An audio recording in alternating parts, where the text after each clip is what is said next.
A trial that the National Institute of Allergy and Infectious Diseases, which is the institute I direct, sponsored, called the Adaptive Covirus Disease Treatment Trial, or ACCT-1, was started in February 21st of this year, and it was a randomized placebo-controlled trial comparing the Gilead drug remdesivir with a placebo. It was highly powered with about 1,090 plus individuals. So it is the first truly high-powered randomized placebo-controlled trial. It was an international trial involving multiple sites, not only in the United States, but in various countries throughout the world, including Germany, Denmark, Spain, Greece, the UK, etc. The primary endpoint was the time to recovery, namely the ability to be discharged. When you have a study like this, we have a data and safety monitoring board which looks at the data. And they are independent, so there's no prejudice on the part of the investigators because they're doing the trial or the drug is from a certain company.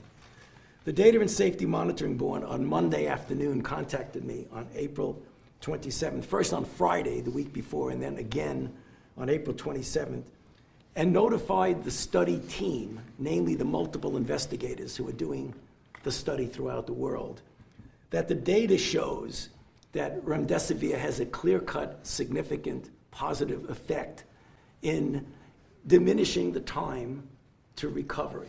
This is really quite important for a number of reasons, and I'll give you the data. It's highly significant. If you look at the time to recovery being shorter in the remdesivir arm, it was 11 days compared to 15 days. And that's a p-value for the scientists who are listening of 0.001.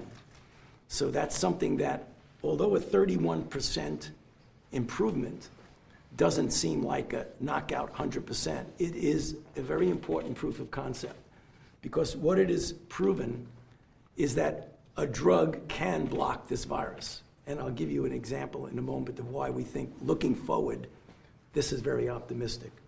The mortality rate trended towards being better in the sense of less deaths in the remdesivir group, 8% versus 11% in the placebo group.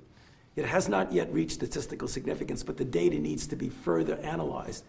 The reason why we're making the announcement now is something that I believe people don't fully appreciate.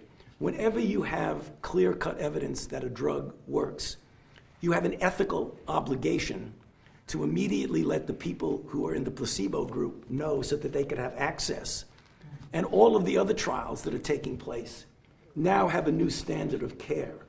So we would have normally waited several days until the data gets further, dot the I and cross the T.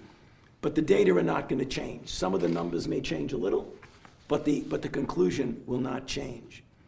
So when I was looking at this data with our team the other night, it was reminiscent of 34 years ago in 1986 when we were struggling for drugs for HIV. And we had nothing.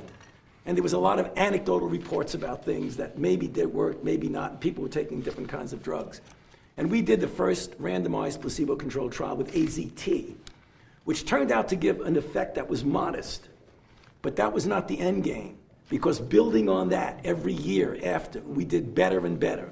We had better drugs of the same type, and we had drugs against different targets. This drug happens to be blocking an enzyme that the virus uses, and that's an RNA polymerase. But there are a lot of other enzymes that the virus uses that are now going to be targets for this.